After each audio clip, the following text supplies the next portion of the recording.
All right, welcome everyone. We're HyTech Racing, and we're going to present to you our workshop, how to build an electric car control system. We're going to talk about the electric car control system. So we're HyTech Racing. We are the Formula FSAE student team at Georgia Tech. We build an electric race car every year to compete at Formula FSAE. Our team is relatively young. We were founded in 2012, about 8 years ago, and we're a fully student-led organization. We focus on engineering, manufacturing, business, project management, and other areas. Students of all majors are welcome at our team.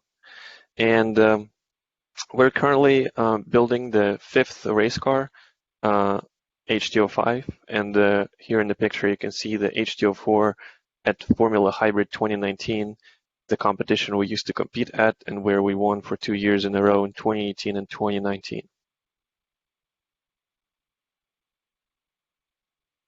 All right, so presenting today are going to be me, Leo. I'm a third-year electrical engineering student. I'm a chief engineer at HyTech Racing.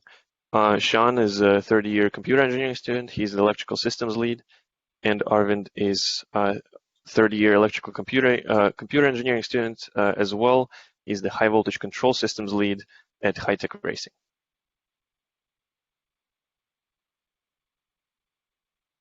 All right, so a brief topical overview. We're going to start by talking about some general principles behind the design of the electric car control system. And we're going to move on to the battery pack, and we'll talk about battery management system, then the motor controller and the motor, electric driver controls, electronic control unit, the telemetry, and we'll finish off with the wiring harness. And here you can see the render of our current car in design, what its internals look like. All right, so general principles. There are a few principles that we need to consider when designing an electric car control system. The first one is the weight of the overall system. And this is important because we're designing a race car, and one of our goals is minimizing weight to improve the handling and cornering speed. So every design decision we make includes weight savings and how it affects the overall sizing and packaging of the whole system. Another important aspect is safety. Our cars should be safe for anyone who works on it or who drives it. So again, every time we design something, we need to consider if it's safe and how to make it as safe as possible. Then we also design for maximum power delivery to maximize our top speed and acceleration. Also efficiency, an important aspect of electric vehicles, as you don't want to have any power losses in your system. And reliability is also important because you don't want your car to break during driving for prolonged distances. So this is a diagram of a system overview. These are the things that we're going to talk about today. And we're going to start with the battery pack, which is the energy source of the electric vehicle.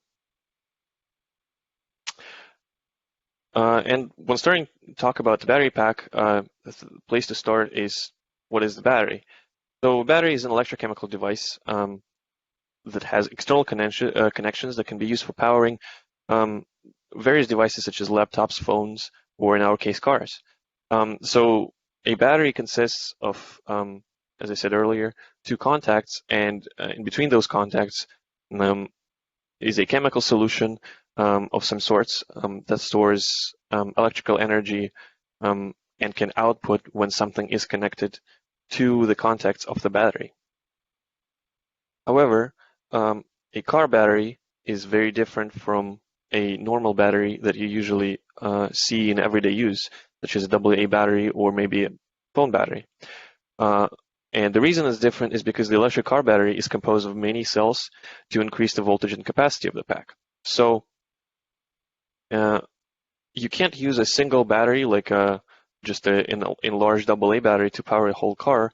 because that would not have enough power output and would not have enough voltage and capacity to power the whole car. So the solution is to connect many cells together. On the left, you can see a picture of the battery segment that we built 2 years ago, and you can see that those yellow flat things are battery cells that are connected all together at the top by connecting, and they're all connected in series, meaning that the positive terminal of the battery connected to negative terminal of the next cell, and so on. And so the overall voltage of the whole battery segment is much, much larger than the voltage output of a singular cell. And on the right, you can see a disassembled Tesla Model S battery pack. And as well, you can see, if you look closely, all the little metal circles there, those are the contacts of battery cells that are all connected together to produce this big battery pack. And one significant difference between the two of these pictures are the types of cells that the battery packs use. Our vehicle uses a battery cells called pouch cells, and the Tesla Model S or other Tesla vehicles use cells called cylindrical cells. They vary in power density and energy density, as well as capacity and their voltage output due to differences in chemistry and packaging. So let's talk about some of the important characteristics that the electric car battery is supposed to have. So the first characteristic that we're going to consider is power. Power is an important aspect of the battery because electric vehicle battery needs to be capable of creating a large power output to accelerate the car forward and sustain high speeds. So electrical power is calculated as voltage times current. So to create a high power output, you have a few ways to do it. You can either significantly increase voltage while keeping the current low, or you can significantly increase current while keeping the voltage low, or you kind of can increase both sort of at the same time. However, there are trade-offs between increasing voltage in your system or increasing the total current in your system. For example, if you build a battery which relies on outputting very, very large currents, the thing that you need to consider is that all the conductors in the system will need to be sized appropriately, because small wires will heat up a lot more if a large amount of current is passed through them, and they can overheat and fail, and they can also dissipate a lot of heat in the atmosphere, and you will have significant energy losses in your system. So when building a high current system, you need thicker cables and thicker busbar interconnections in your battery. So to improve the efficiency of your battery and minimize the losses due to high currents, you can increase the voltage significantly. However, increasing the voltage makes it a lot more dangerous to build the battery, because high voltages create danger of shorts and arcs in your battery in the system. So you need to be a lot more careful when creating insulating materials and building your battery appropriately in such a way that it is safe for the vehicle and for the driver. Now, the next aspect we're going to talk about is capacity. So electric car battery also needs to have enough capacity to allow the vehicle to drive the desired distance. For a commercial vehicle, it might be we might be trying to maximize the distance that we need to drive. In our case, we really just want to drive enough distance to finish the race. So, for example, here you can see that a little snippet of the rules for Formula FSAE 2021, and the endurance track will have a total distance of 22 kilometers, meaning that we'll never need more capacity than drive the vehicle 22 kilometers. Everything else is extra weight and unnecessary packaging complications, right? But even if you had sort of no set distance that where you want to drive the car. You can't create a battery to drive 1,000 miles or like 2,000 miles, because that will mean that the battery will be incredibly large and heavy, and the vehicle needs to be able to support it. So it's really not only electrical constraint, but also a mechanical constraint of your system. And the last aspect we need to consider is cooling and safety, because battery cells, especially modern high energy density battery cells, contain a lot of energy in a very small amount of space, and they're often heat up a lot when they discharge at high currents, which the electric vehicle application often demands. So if the system is designed incorrectly and your cells are not cooled adequately, the cells may combust and damage the vehicle and endanger the life of the driver or the passengers. So the system needs to be designed in such a way that where cooling is considered and each individual battery is always kept under a specific temperature. So going over what we just talked, you really need to consider a lot when you design a battery pack for an electric vehicle. This diagram is supposed to show a few aspects of it and how they're all interconnected, and how complicated the system really is. So at the top, you can see you have power output and capacity, and the power output really kind of dictates what currents and voltages your system are going to have. To increase current, you are prone to power losses and overheating. You have to use thicker cables, and you're also limited by the cell chemistry that you choose, because certain cells can output higher currents than others. If you increase the voltage, then you increase the complexity of your system and compromise the safety, because you need to use a lot more cells interconnected together to create higher voltages. And then increasing capacity, of course, also increases weight and size of your battery pack, which can negatively impact the drivability of your vehicle, which is important for a race car. And it also increases the complexity of the system when you add more cells connected in parallel to increase the capacity. It becomes harder and harder to design and package the overall system. Now we're going to move on to the battery management system, and Arvin will talk about it. So, sorry, on this slide you can see the photo of our previous battery that we made for HTO4, and moving on to a battery management system. The battery management system is responsible for monitoring the health and operation of the car's battery pack. So what does that mean? It means you're looking at the cell temperatures, right? So when you have hundreds of cells, you have to know exactly which ones are getting too hot, so you have a fire risk. You want to know the voltage and current output of every cell, so you know if your one cell is lagging behind or its voltage is dropping. And you want to know state of charge. State of charge is just basically a term that represents how much energy you have left in the pack. Basically how much gas you have left in the tank, but in an electrical context. And a battery management system is an absolute requirement to ensure your vehicle is safe to drive. Per our rules, we are required to have a battery management system, and commercial cars in the United States are also required to have that.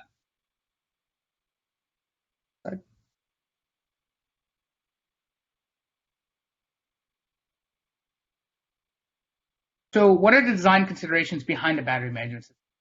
So specifically, it has to handle the high voltage of the battery pack. If your battery management system isn't capable of handling the voltage, it'll break down, and then you're out of luck. You have to monitor enough of the cell temperatures to detect a fault. It isn't feasible when you get to scale of hundreds and hundreds of cells to have a system that knows exactly every temperature. But if you monitor enough of the cells by like sampling and knowing where the sensors are, you can calculate what the adjacent temperatures are, and that is enough to detect faults if one cell gets too hot.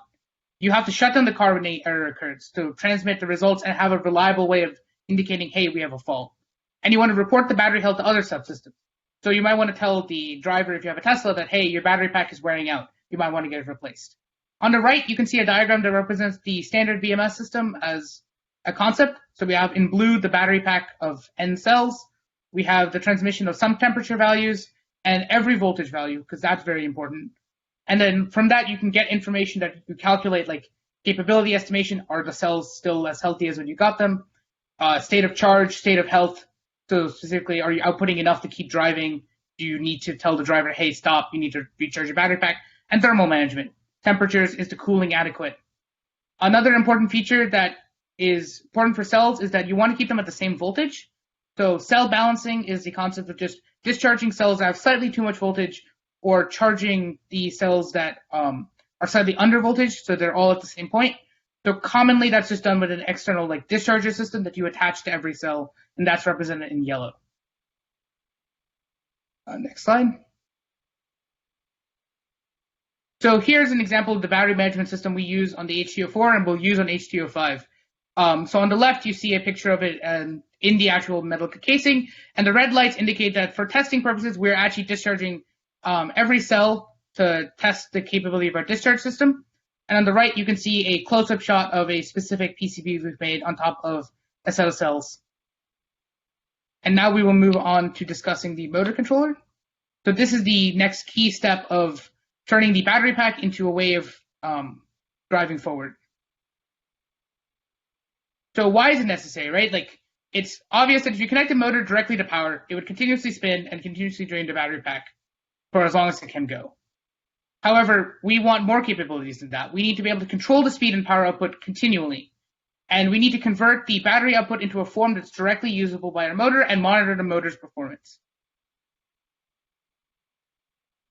So what are the design considerations behind it? So step one, it has to be compatible with the motor you're using. If your motor controller isn't compatible, then you run the risk of damaging your motor through operation. You want to withstand your max system voltage. So you want to add whatever voltage your battery pack is, plus some safety extra room, so that you know that your motor controller will never get too much voltage and break down. You want to have the max motor current be an important design consideration, because if you're buying a motor and not using it as full power, it's a waste of a motor. So you want to have your controller that we use, like the Cascadia on the right, be capable of supplying the 80 kilowatts or however much power you need. You want it to be reliable, because this is one of those integrated systems that's key, and there's really no redundancy in this. So if it breaks down, your vehicle is dead. And you want features and ease of use depend on your application. So, for example, we want ours to be able to communicate with the electronics we've designed.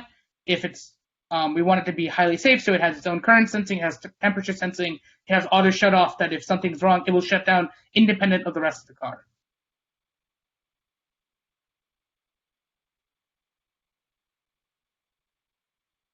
And here you can actually see the motor controller that we used on the H2O3 and H2O4 vehicle. On the left, you can see we opened the casing up, showing the inside of the motor controller.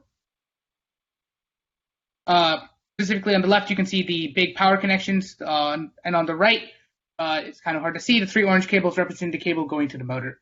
And on the right picture, you can just see the actual motor controller we use as a rendered image. Okay, so next let's talk about the motor.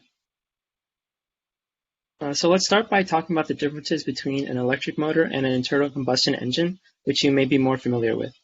One big difference is the power density. So a motor has a higher power to weight ratio, and one reason for this is it directly produces rotational motion, whereas the engine produces linear motion in a piston, which requires extra mechanisms to be turned into useful, smooth rotational motion. Also, a motor is more efficient and has a higher response rate. So as you can see from these two graphs, a motor has more uniform power output, which basically means it can have high torque at a larger RPM range. So if you look on the bottom graph, that's an electric motor, and that black line is the torque. And then for the top graph, the torque is much lower for gas engines at lower RPM ranges. So because of this, motors can have single-speed transmissions, whereas engines need multiple speed transmissions that allow them to have high torque at a comparable RPM range. Another important feature of electric motors is regenerative braking, which is converting and storing the car's kinetic energy in the battery instead of wasting it to heat while you're braking. So traditionally, brake pads produce a lot of friction while they're slowing down cars, but with regenerative braking, the motor acts as a generator, and the energy is being provided by the spinning wheel. So this energy can then be fed into a charging system as the car slows down. And as a result, electric cars are quicker to decelerate when you remove your foot from the gas pedal or the acceleration pedal. Electric cars also have friction brakes as a backup, but one positive of regenerative braking is that because it slows down the car without using the friction brakes, there's reduced wear on those brakes. Also, electric cars also often have a brake controller that makes sure an optimal amount of power is received by the batteries and make sure that this power isn't too high. It also tells if the motor can handle the force necessary to stop the car. So now let's talk about some motor design considerations. So maximum and continuous power and torque are important. You need to know how much power you'll need to accelerate and sustain speeds as you desire. So continuous ratings matter because the motor can't always provide the max ratings for power and torque, and especially for torque, the max torque always drops off as RPM increases. Like everything else in the design of the car, we want to minimize weight and size, which is mainly why we chose the motor that we have. It's for its high power density. We want to know the max RPM of the motor to tell us our max speed and also what reduction is necessary in the gearbox. And lastly, it's important that it's easy to integrate into a mechanical subsystem and that it's in a way that's safe and effective. And so here's a picture of the motor that we use on the right. It's called the MRAX 207. The next section that we'll be covering is driver controls. And we'll start by talking about pedals and traction control. So pedals are the foundation of vehicle control. Here on the right, there's a CAD render of the HTO5 pedal box.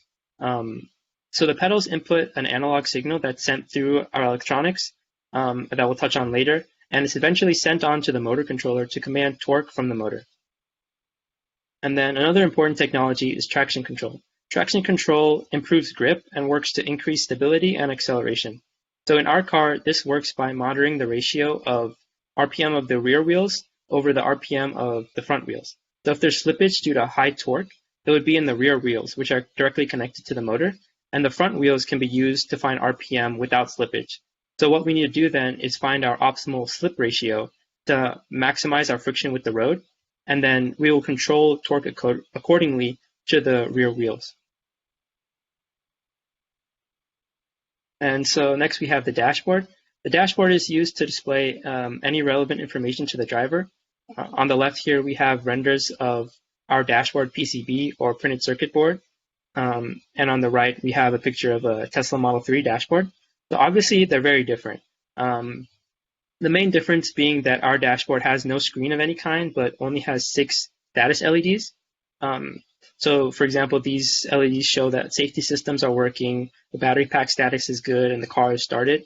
And it also has a few buttons like starting, resetting the motor controller, changing the torque mode, and an emergency stop. And whereas the Tesla has all types of information, maps, music, AC, all types of stuff. So what does that mean for design considerations for driver control? So it's the most important that it's intuitive and easy to read, and it also needs to be reliable.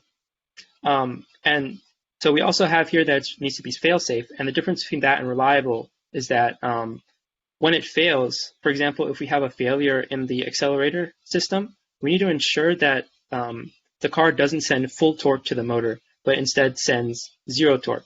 So that is, when it fails safe.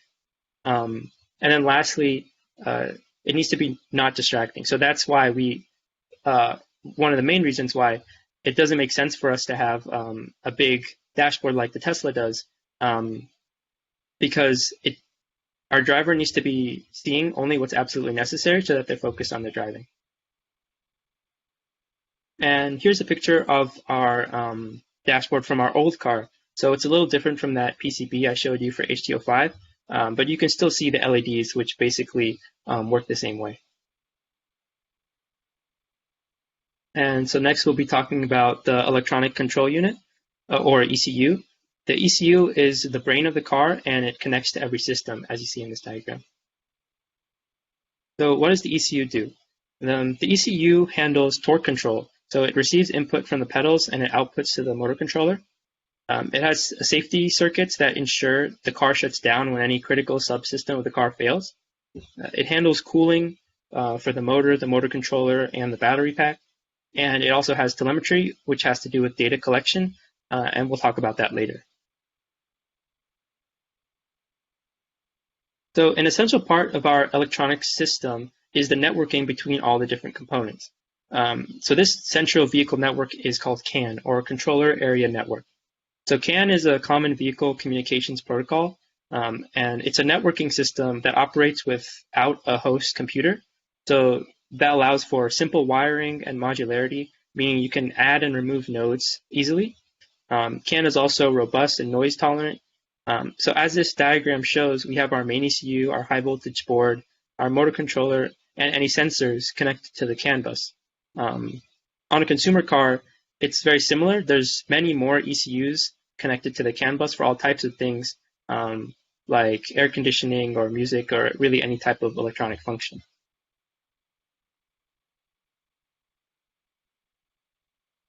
So for ECU design considerations, like everything else, the ECU needs to be reliable. It should have easy integration into the existing electrical system.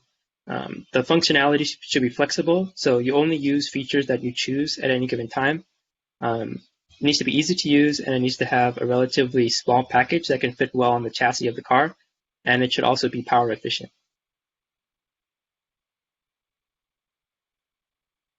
And here's just some pictures of our main ECU. On the right, you can see one that's more populated with a lot of components, and on the left, you can see one of our newer revisions of the board. Right, and then now we'll be moving on to telemetry. So the telemetry system collects data from that CAN bus to monitor car function. This could be anything from battery health to wheel speeds to cooling temperatures. And it works by sending messages from the car using an LTE module to a cloud server. And then we can view this information on our computers through a visualization software. So once again, reliability is important here. Also, what's important is high data throughput so that we get as clear information as possible about what's going on with the car. Live visualization is important, especially since our driver's dashboard is trimmed down to help them focus on driving. We need to be able to see all this information somewhere, and if there's anything important enough, then we need to tell the driver we can do that over the radio. And lastly, data capture redundancy is also pretty important. On our car, that means logging data also to an onboard SD card on the main ECU. So that's important in case anything happens with the telemetry system. The data will still be available for use later. And so here's just some pictures again. On the left, you have a picture of the main ECU that's focused on the antenna. You can see on there it says LTE. That's the module that we use to send messages to our server. And then on the right, you can see our visualization software. You can use it to show pretty much anything. Over here, we have some graphs of motor speed.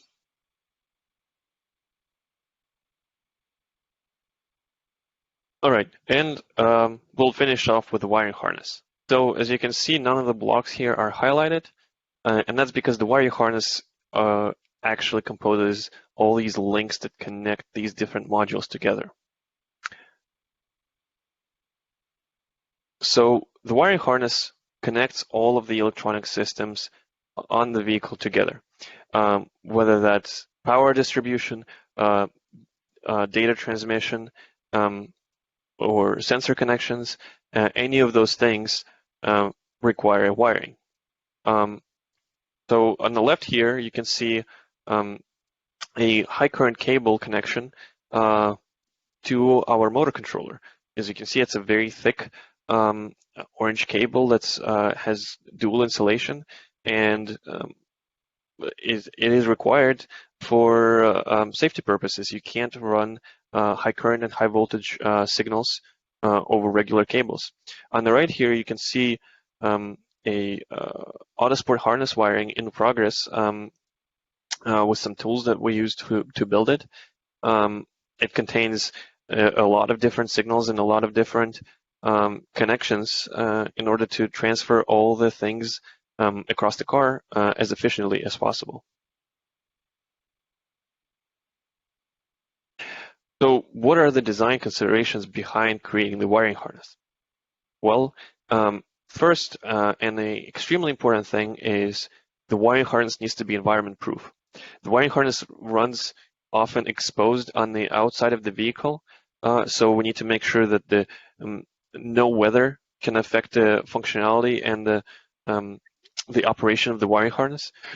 It also can be exposed to various chemicals like oils or gasoline in a gas car scenario. So it needs to be protected from all of those appropriately. It also is important that the wiring harness is easy to maintain, especially in a race vehicle where oftentimes you can find electrical problems or find issues and that needs to be fixed quickly before a race or on a test day.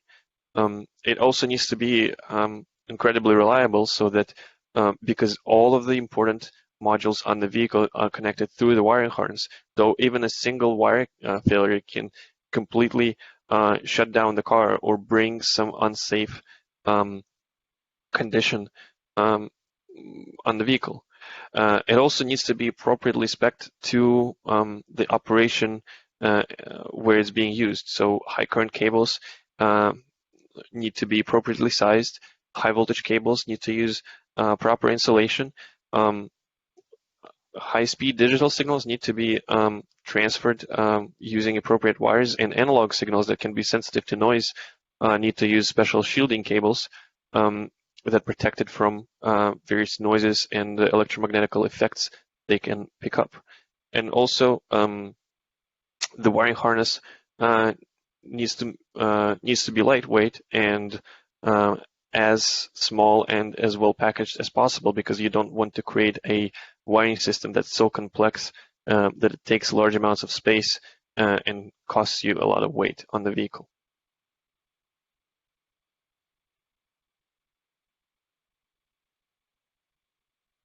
You can see here some of the pictures of the wiring harnesses that we've produced at HyTech Racing. On the left, you can see it's a wiring harness connections to our main ECU. There are some power cables and some signal cables. And on the right, you can see a picture of the wiring harness that connects the motor controller to the motor. There are three very thick cables that can transfer up to hundreds of amps current.